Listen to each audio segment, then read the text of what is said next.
안녕하세요. 일반고대학교 군포 박쌤입니다. 오늘은 올해 이제 수시 원서 접수가 끝났으니까 수시 원서 접수가 끝나면서 작년과 비교해서 올해 어떤 달랐던 분위기 이런 부분들을 한번 간단하게 좀 정리를 해보고 어떤 부분이 그 지원자의 심리에 영향을 미쳤고 수능 최저나 이런 부분들은 올해 어떤 부분이 중요할지 이런 것들을 좀 예측해보는 시간을 가져보려고 합니다. 사실 저도 이제 제 나름대로 한번 정리를 해보다가 이 정리를 좀 같이 제 생각을 공유해보면 좋지 않을까? 이런 생각이 들어서 한번 영상을 촬영해 봅니다.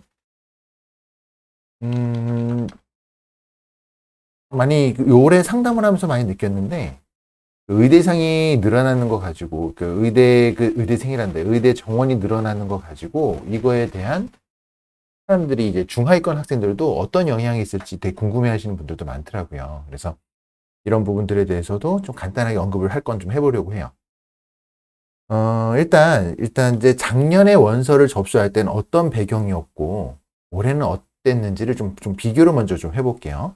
네, 그래서, 어, 2022년 같은 경우에, 그러니까 재작년이죠. 재작년 고3 일단, 인원수가 일단 차이가 많이 났어요. 그러니까 재작년 고3 같은 경우에는 고3 인원이 대략 43만 1118명? 뭐 요 정도였다고 하고요. 작년 고3이 인원이 확 줄었죠. 작년 고3이 대략 한 39만 4천 몇 명이거든요. 그러니까 대충 39만 5천 명이라고 해볼게요. 대략 요 정도 됩니다. 2023, 올해죠, 이게 올해 고3. 올해 고3 인원은 어땠냐면, 올해 고3은 대략 한 41만 명 정도 됐어요. 약입니다, 대략. 요 정도. 그러니까 그러니까 작년에는 이제 이걸 보면 어떤 느낌이 나시나요? 이걸 보면. 작년 고3은 대략 한 4만 명 가까이 확 줄었고, 3만 몇천 명 확 줄었고, 올해는 다시 10,000명 이상 증가했죠. 이런 차이가 있습니다. 그러면 입시 분위기 당연히 바뀔 수밖에 없어요. 그러면 작년 원서 접수할 때의 고3 수험생이 어떤 고3 입장을 고려해 볼게요. 작년에 어땠냐? 일단 재학생이 감소했단 말이에요. 재학생이 감소하면 어떻게 되냐면 당연히 전체 인원이 뜨면 등급 인원도 감소합니다. 등급 인원이 감소한다는 얘기는 어떻게 되죠? 그러면 나의 내신이 자연스럽게 하락합니다. 당연하잖아요? 10명, 100명, 극단적으로 말할게요. 100명일 때 1등급은 몇 명이 나오나요? 4%니까 4명이 나오죠. 4명이 나옵니다. 근데 이게 50명이 됐다고 해볼게요. 그러면 1등급 인원은 2명밖에 안 되죠. 그러니까 자연스럽게 인원이 줄면요. 내 등수는 그대로 유지가 돼도 나의 내신은 자연스럽게 감소되게 돼 있어요. 그러니까 나의 내신이 조금 더 잘 안 나오는 분위기. 자연스럽게 되겠죠. 그리고 작년 만에 올해 지금 N수생 부모님이 계신다면 작년 분위기를 한번 생각해 보세요. 작년에 뭐가 크게 이슈가 됐었냐면 작년 최대 이슈 중에 하나가 뭐냐면 N수생이 역대급으로 많았다. 그래서 고3 인원이 이렇게 확 줄었음에도 불구하고 전체 수능까지 가는 수험생 수는 차이가 없었는데 그 이유가 뭐였었냐면 N수생이 역대 최다 인원이었거든요. 이런 분위기였어요. 기억나시죠? 그리고 또 어땠냐? 작년부터 뭐가 됐냐면 학종에 있어서 자기소개서가 폐지가 됩니다. 이 자기소개서가 폐지가 된다는 얘기는 뭐죠? 학종 지원에 부담이 사라진다. 그렇죠. 자소서를 안 써도 되니까. 그리고 2022년이었는데 그 전에까지의 요 기준 보면 2001년, 2002년에 넣었던 그 전까지 어떤 교과 점수가 입결이 높았어요. 입결이 높았고요. 근데 입결이 높았는데 내 내신은 자연스럽게 떨어지는 분위기로 가죠. 이런 느낌이 되는 거예요. 그리고 이를 분석한 입시 업체들이 교과는 위험해라고 이제 경고를 막 날립니다. 이런 분위기가 됐고요. 자, 결정적인 것 또 하나. 작년에 어땠나요? 자, 생각해 봅시다. 작년에 뭐라 그랬냐면, 이제 기억나시나요? 이미 1년이 지났다고 기억이 희미해지시는 거 아니죠? 모의고사. 문제 파는 모의고사 문제 관련해서 뭐 문제 제작하는 사람들 막 잡아들이고 막 수사하고 난리 났던 거 기억나세요? 그래서 이거 왜 했나요? 그때 그래서 작년에 모의고사 그 변별력에 관련된 문제를 이거 지나치게 어려운 문제 안 내겠다 이런 분위기로 갔잖아요. 그러니까 해볼 만한데 그러면 모의고사 해볼 만한데 이런 분위기로 막 형성이 됐었는데 실제로 어땠냐면 작년 9월 모의고사가 난이도가 어땠죠? 어려웠어요. 눈 가리고 아웅이었죠. 지나치게 변별력 있는 문제를 안 내겠다라고 했는데 전체적으로 중상위권 이상의 난이도로 확 올려버리는. 그럼 어떻게 되나요? 9월 모의고사가 어려우면 어떻게 되죠? 최저의 자신감이 상실됩니다. 이런 분위기가 종합적으로 쫙 맞물렸어요. 그러다 보니까 수시에서 어떻게 됐나요? 교과에서 학종으로 넘어가는 분위기가 형성이 되어버렸습니다. 이게 작년이었어요. 작년 원서 접수할 때의 느낌이었어요. 그럼 올해는요? 올해 수시 원서 점수 분위기는 어땠을까요? 자, 일단 모든 걸 씹어 삼키는 이슈가 발생했죠. 의대 정원 증가. 한 2,000명 증가하는 이런 의대 정원 증가로 온 국민이 입시에 관심을 갖게 만드는 분위기였어요. 온 국민이. 그리고 어떻게 됐나요? 또 그러다 보니까 원래는 재수생 N수생 수가 어떻게 돼야 돼요? 작년 고3 인원이 줄었잖아요.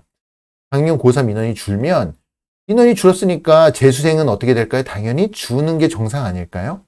원래대로 순차적으로 보면은 원래 순리대로 보면은 작년 고3 인원이 줄은 것 속에서 N수생이 나와야 되니까 N수생 자연스럽게 어느 정도 감소해야지 정상입니다. 근데 의대 정원 증가 이 이슈가 딱 터지면서 어떻게 됐나요? N수생들을 막 불러 모으는 분위기가 만들어져 버렸어요. 웬만큼 공부 잘했다? 올해 한번 지원해볼까? 이런 느낌 분위기가 만들어진 거죠. 그러니까 작년 최저 고3이었는데 그러면 N수생은 감소가 자연스러운데 오히려 증가하는 분위기. 이렇게 돼버린 거예요, 올해. 그래서 올해 지금 현재 어떻게 입시 업체에서 예상하는 거는 작년과 N수생이 비슷하거나 조금 더 많을 수 있다. 이런 얘기들이 지금 나오고 있습니다. 자, 그러니까 뭐죠? 다시 한번 말씀드려요. 작년 최저 인원, 고3 인원이 작년 최저였단 말이에요. 그러면 재수생은 줄어들어야 정상입니다. 근데 증가하는 분위기다. 그러면 여기서 사람들이 생각하지 못한 어떤 틈이 하나 나오겠죠. 저는 어떤 생각을 하냐면 결국 전체적인 N수생이 늘어난다의 느낌보다는 상위권에서 재수, 3수, 4수가 증가한다. 저는 이렇게 받아들여요. 그러니까 모든 계층에서의 그 인원이 다 증가하는 게 아니라 상위권에서 재수, 3수하는 그런 인원들이 늘어나는 거예요. 그러면 이건 어디에 영향을 미치게 되나요? 당연히 최저에 영향을 미치게 됩니다. 왜냐하면 상위권 학생들이 증가하는 거예요. 상위권 학생들이. 자, 그러면 이게 어떤 영향을 미칠까요? 제가 뭐 이제 썸네일에 막 정시 빈틈 이런 것도 얘기 적었는데, 근데 생각해 보세요. 의대 때문에 이걸 정시라는 측면에서 한번 볼까요? 만약에 이 N수생이 이제 증가한 게 의대 정원 증가로 인해서 이거를 이제 정시에서 노리고 또는 수시에서 최저를 빡세게 맞춰가지고 하는 걸 노리고 그러니까 어쨌든 이 의대를 노리고 이제 N수생이 이제 들어온다면 유입이 있다면 이 학생들 입장에서 한번 생각해 보실 게 있어요. 얘들은 시험 잘 볼 거거든요. 무조건 잘 보겠죠. 막말로 작년에 그냥 지방 의대 가는 애가 올해 그 인서울 쪽 메이저 의대로 가고 싶어야 하고 수능 한번 봤다고 생각해 보세요. 수능 준비 안 하고 봐도요. 걔들은 다 2등급 이상은 다 나옵니다. 1등급 나올 거고 1등급 내지 2등급 왔다리 갔다리 하고 이제 공부해가지고 최상위권 2등급도 안 나오죠. 보통 1등급 나와요. 근데 이 학생들 있어서요. 이 학생들은 수능을 어설프게 잘 보는 건 의미가 없습니다. 연고대 가고 있는데 그 의대 갈 성적이 나오지 않고 막 1등급, 2등급 사이가 좀 섞여서 한 2등급 대가 쭉 나왔다고 생각해 볼게요. 그럼 그거 가지고 이 학생들은 뭐 할까요? 할 게 없어요. 이 얘기가 뭐냐면 아무리 의대 정원이 늘었다 하더라도 의대를 실제로 지원할 수 있을 정도로 성적이 나오는 학생은 제한되어 있다. 이런 거잖아요. 정말로 평균 한 2등급 나왔다고 해볼게요. 평균 2등급 나오면 높은 성적이죠. 높은 성적은 맞는데 이걸로 어디 갈 거예요? 이걸로 어디 지원? 이걸로 이 성적으로 어디를 지원할 거예요? 평균 2등급은 어디 가나요? 뭐 중경외시 가려고 이 학생들이 N수하는 거 아니잖아요. 네, 그럼 뭐예요? 정시 늘 데가 없다고요. 그 점수, 평균 2등급으로 원래 가야 되는 그 라인의 대학들은 지원을 안 하게 될 거예요. 그럼 어떻게 되죠? 그 라인대에서 있어서 이 라인에서의 어떤 빈틈 이런 것들이 나올 수 있다.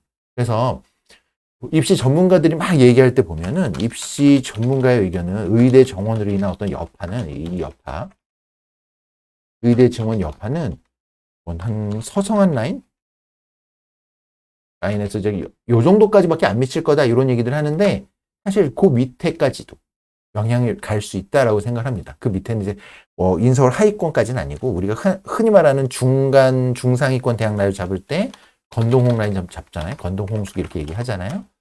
요 라인까지는 이 정도 라인까지는 여파가 있다. 왜냐면 포기하는 학생들이 나올 거라서. 포기라기보다는 위로 던지겠죠. 이 학생들 N수생들이 의대 노리고 진입한 학생들은요, 성적이 어설프게 나오면 그 학생들은 뭐 어딜 가겠어요. 그 학생들. 어쨌든 그런 부분을 한번 올해는 좀 생각해 봐야 되지 않을까, 정시에서는. 이런 생각이 좀 들고요.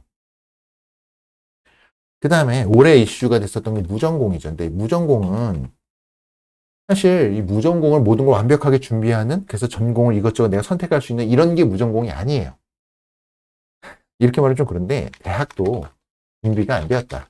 저는 그렇게 생각합니다. 대학도 무전공에 대한 준비가 안 되었어요. 안 되었고 그냥 이제 교육부에서 지금 하라고 하니까 그러니까 이제 한 것 같은데 미리 세팅을 무전공 맞춰서 세팅한 학생이 어디 있어요? 그건 없어요. 근데 이게 어떤 영향을 미쳤냐면 무전공을 준비한 학생이 아니라 이게 아니라 전체적인 어떤 뭐라고 해야죠? 입시에 있어서의 어떤 관심도와 집중도 이런 것들을 높이는 역할을 했다. 그럼 어떻게 되나요? 이게 그러면 수시 원서 접수에 더 적극적으로 덤비게 합니다. 이런 느낌인 거예요. 수시 원서에 더 적극적으로 사람들이 더 원서를 넣게 만드는 거예요. 그 점수대 라인뿐만이 아니라 그 밑에 제가 올해 제일 많이 들었던 질문 중에 하나가 세종대 넣으면 안 될까요? 이거예요. 제가 3등급 때 4등급 때인데요. 세종대 그 무전공, 자유전공이죠. 거기 넣으면 안 될까요? 인원 엄청 많이 뽑는데. 가천대 직윤 어떨까요? 자유전공 있죠? 321명이었나? 가천대 직윤 어떨까요? 이런 질문 엄청 많이 들었어요. 어쩌면 되지 않을까 하고 이제 막 덤벼드는. 그래서 그 진학사에서 발표한 자를 보니까 올해 수시 원서 접수 건수가 242만 건이라고 얘기를 하더라고요. 이게 작년 대비해서 작년보다 19만 건이 증가했대요. 19만 건의 원서가 더 들어왔다는 거. 19만 장이. 이런 거에 있어서 의대나 무전공에 관련된 것들이 어쨌든 수험생들에게 조금 더 수시에 올해 더 적극적인 자세로 임하게 만드는 걸 만들었다. 보세요. 19만 건이 증가했는데 인원이 몇 명이 늘었나요? 고3 인원 자체는요, 대략 한 2만 명도 안 늘었잖아요? 10,000명 좀 넘게 늘었는데? 그런데 원서는 19만 건 증가했잖아요. 10,000명 늘었으면 대충 10,000명이 6장씩 넣는다 그러면 6만 건 증가해야 되잖아요? 19만 건 증가했다고요. 그러니까 훨씬 더 적극적인 자세로 올해 수시 원서를 넣게 만든 거예요. 무전공하고 의대 정원 증가가. 자, 그 다음에 또 생각해 봐야 될 게 뭐냐면, 올해 이제 9월 모의고사가 어떻게 나왔나요? 쉽게 나왔죠, 쉽게. 이게 또 좀 골이 아프게 됐어요. 9월 모의고사가 쉽게 나오니까, 그럼 어떻게 되나요? 이러면 이제 두 가지 케이스가 나옵니다. 최저 맞출 수 있겠는데? 이런 생각을 하는 학생들이 실제로, 또 기존에 상담했던 학생인 학부모님들이, 조금 더 윗대학을 구모 이후에 윗대학 학교나 학과를 더 추천해 줄 수 있나요? 라는 문의가 많이 들어왔었어요. 왜냐면 구모 보니까 최저 맞출 수 있을 것 같은 거예요. 해볼만 하다라는 의견을 받는 거죠.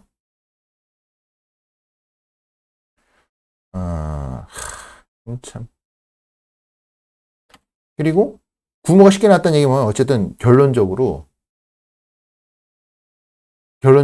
공격적으로 좀 더 원서를 공격적으로 정시를 생각해 봐야지 하는 학생들도 나오게 되는 거예요.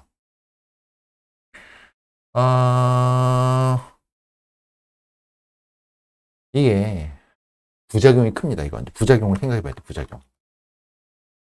이것 때문에 저는 그 무전공하고 의대 정원 증가 이것도 있지만 올해 입시에 큰 영향을 미치는 게 이 9월 모의고사 난이도가 수시 원서 전략에 있어서 너무 큰 영향을 미쳤다고 생각을 하는데 작년과 비교해 볼게요. 작년에는 9월 모의고사가 어땠냐면 작년 9월 모의고사는 쉽게 안 나왔다고요. 그 쉽게 나올 것처럼 해놓고서 지나치게 어려운 문제 안 낼 것처럼 분위기는 다 만들어 놓고 9월 모의고사 실제로 어렵게 나왔죠. 그러니까 막 공격적으로 원서를 넣기가 좀 어려운 분위기를 만들어줬어요. 작년에는. 근데 올해는 부모가 쉽게 나왔잖아요. 그러니까 좀 어떤 자신감을 충족시키고 공격적으로 원서 넣을 수 있는 그런 분위기를 만들어버린 거예요. 그러면 이게 부작용이 생깁니다. 그 전에였던 것 같은데 그러면 재작년 원서 넣을 때 재작년이었나? 재작년에 이거면 이제 재작년 구모에서 영어가 되게 쉬웠었거든요. 그래서 1등급이 아마 17%인가 아마 나왔던 해가 있었어요. 그 학생들이 어땠느냐? 애거 막 최저 다 맞추죠. 영어 나오니까 영어 잘하니까 최저 잘 맞추잖아요. 아이들이 공격적으로 넣었다가 떨어진 학생들이 많이 발생했었던 해가 나왔어요. 똑같아. 이게 만약 수능이 어렵게 나오면 그러면 9월 모의고사 기준으로 원서 전략을 짠 사람들이 타격이 좀 큽니다. 이런 부분 좀 생각해 보셔야 돼요. 부작용을. 부작용이라고 하면 좀 그런가요? 이거는 그래서 이거 표현을 바꿀게요. 올해 수능 난이도가 너무나 중요하게 되었다. 이렇게 보시는 거예요. 올해 수능 난이도가 너무 중요하게 된 거예요. 반대로 그렇게 표현할게요.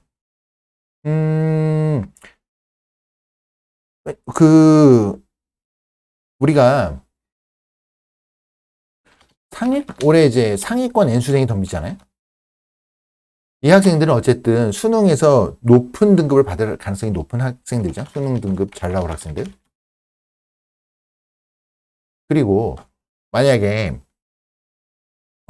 불수능이 된다면 아니면 적정 수능 난이도가 된다면 어느 게 유리한 것 같으세요? 자, 교과를 예를 들면 교과 또는 최저 있는 학종을 상향 지원한 학생 입장에서 고려를 해보면요. 이 학생들은 어떤 입장을 바라야 되냐면 불수능이 나오길 바라야 돼요. 불수능은 어떤 영향을 미치냐면 어쨌든 상대평가니까 등급을 1등급, 2등급 맞는 학생들은 나오겠죠. 근데 그 학생들이 상당수가 이 N수생 학생들이 일단 될 가능성이 매우 높고요. 그리고 중요한 건 뭐냐면 이 불수능이라고 하면은 그러니까 모든 학생들이 수능을 못 보는 게 아니에요. 재학생이라서 모두 못 보는 게 아니라 잘 본 학생은 잘 봅니다. 예를 들어 내가 뭐 평균 3합7을 노리는 학생이 있다고 해볼게요. 3합7을 노려요. 내가 3합7을 노리는데 여기서도 모든 과목 내가 세 과목을 골고루 잘하는 게 아니잖아요. 내가 주력으로 잘하는 과목이 있을 거고 애매하게 하는 애매한 과목도 있을 거라고요. 불수능이 되면요. 불수능이 돼도 내가 자신 있는 과목은 웬만하면 버텨냅니다. 그건 등급이 나와요. 근데 문제는 뭐냐? 애매하게 자신 있는 과목. 이거는 성적이 하락합니다. 그래서 3합7이면 하나는 등급을 잘 맞추는데 애매하게 자신 있는 과목은 등급을 잘 못 맞추게 돼요. 그래서 최저를 못 맞춰요. 그래서 우리가 불수능 되면 수능 최저를 못 맞춘다고 얘기했잖아요. 수능 최저를 못 맞추게 되는 거예요. 이런 이유로. 그러니까 내가 영어는 평상시 계속 1등급 나오는 아이야. 불수능이 돼도요. 그래도 영어는 웬만하면 1등급 나와요. 그렇게 생각하시는 거예요. 영어는 절대평가는 좀 그런가요? 사탐으로 해볼게요. 내가 사회문화 1등급 나오는 학생이에요. 불수능이 돼도 웬만하면 1등급 지키는 거예요. 수학? 내가 1등급이 나오는 학생이에요. 불수능이 돼도 나는 어쨌든 수학을 잘하는 아이면 1등급을 지킵니다. 근데 내가 국어가 한 3등급이 어쩔 땐 나오고 어떨 때는 4등급이 나오고 이런 학생이라면 불수능이 됐다 그러면 4등급 밑으로 빠질 확률이 높습니다. 그렇게 생각하시는 거예요. 그래서 불수능 대비해서 공부는 어렵게 하셔야 돼요. 어렵게 하자. 어렵게 하셔야 되고, 지금 중요한 게 지금 9월 모의고사를 했잖아요. 9월 모의고사가 쉽게 나왔기 때문에 아이들이 공격적으로 들어간 학생들이 더 많이 나왔단 말이에요. 그렇기 때문에 불수능이 나면 이거 여파 그대로 다 뒤집어 씁니다. 그래서 이 여파를 뒤집어 쓰지 않으려면요, 공부는 어렵게 준비하시는 거예요. 어려운 난이도. 그래서 이 어떤 수능의 난이도는 예측하지 마세요. 수험생은 수능의 난이도를 예측하지 말고 어려운 난이도를 예상하고 어렵게 공부하는 겁니다. 이런 식으로 이제 테마를 잡으시면 될 것 같아요. 그래서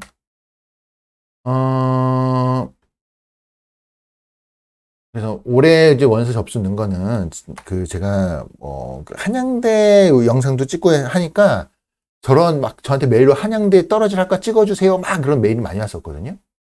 근데 제가 상담하면서도 얘기했었어요. 물론 올해 떨어질 학교는 이제 삼합치에서 한양대를 본 건 아닌데 다른 학교 제가 이제 상담을 많이 좀 추천했었어요. 근데 한양대 같은 경우도 예를 들면 이렇게 되는 거예요. 삼합칠이다. 삼합칠 있고 뭐 그러니까 딱 얘기했지만 한양대 같은 경우에 올해 어땠나요? 너무 유명했잖아요. 그러면 관심이 높아지죠. 관심이 증가하면요 입결도 증가합니다. 그러니까 미리 예측을 하는 게 아니에요. 이거는 어떤 경쟁률의 어떤 흐름을 보고 그 흐름에 맞춰서 대응해서 최종 원서를 넣는 거예요. 최종 원서를. 펑크 넣은 거 찾아서 넣을 때 제가 이런 식으로 해서 넣으시면 될 것 같아요. 라는 식으로 좀 안내 가이드를 잡았었거든요. 요번에. 근데 다른 학교는 좀 미리 좀 제가 학교에서, 교과에서도 좀 이건 떨어질 가능성이 높아요. 좀 찍었었는데, 한양대는 그렇게 안 했어요. 올해 같은 경우에는 이런 분위기 때문에 막 쏠리고 이런 것들이 너무 많아서 경쟁률 흐름을 보고 얘기했었고, 제가 그 원서 접수할 때도 경쟁률에 관련된 거 너무 중요하다는 얘기 그전 영상 올렸었잖아요. 올해는 더더욱 경쟁률이 되게 중요했던 해입니다.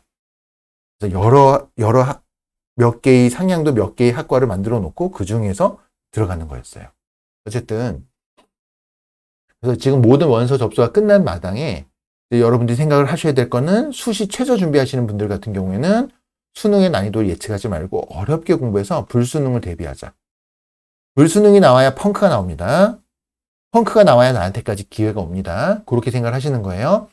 남들이 최저를 못 맞춰야 나한테까지 기회가 오는 거예요. 그렇게 생각하시고 준비를 하셔야 되고, 정시까지 바라보시는 분들 같은 경우 올해 이제 N수생들이 대거 뛰어들었단 말이에요. 수능 등급 잘 나온 학생들이 들어왔어요. 그러면 걔들이 모두 정시에 다 들어가느냐? 아니에요. 걔들 중에서 어설프게 시험을 잘 본 애들이 반드시 나옵니다. 근데 걔들은 그 점수에 맞춰서 건동홍 라인 뭐 이런 데 잘 안 들어갈 거예요. 중경외시 라인 그런 데 잘 안 들어갈 거라고요. 왜냐면 그 윗대학 붙어가지고 갈 아이들이 밑으로 올해 의대 때문에 이제 원서 넣은 아이들 같은 경우에는, 학생들 같은 경우에는 그런 식으로 흘러가게 될 겁니다. 그러니까 이런 부분 감안해서 원서 전략 짤 때 한번 생각을 한번 해보시면 좋을 것 같아요.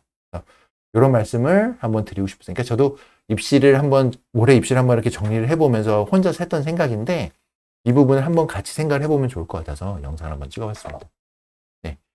이제 수능까지 이제 얼마 안 남았죠? 마지막까지 최선을 다해서 준비하시고, 학교 분위기에 흐트러지지 마시고요. 마지막까지 정신 바짝 잡으시기 바랍니다. 네, 올해 꼭 원하시는 좋은 결과 있기를 바라겠습니다. 이상 일반고등학교 공법 박쌤이었습니다. 감사합니다.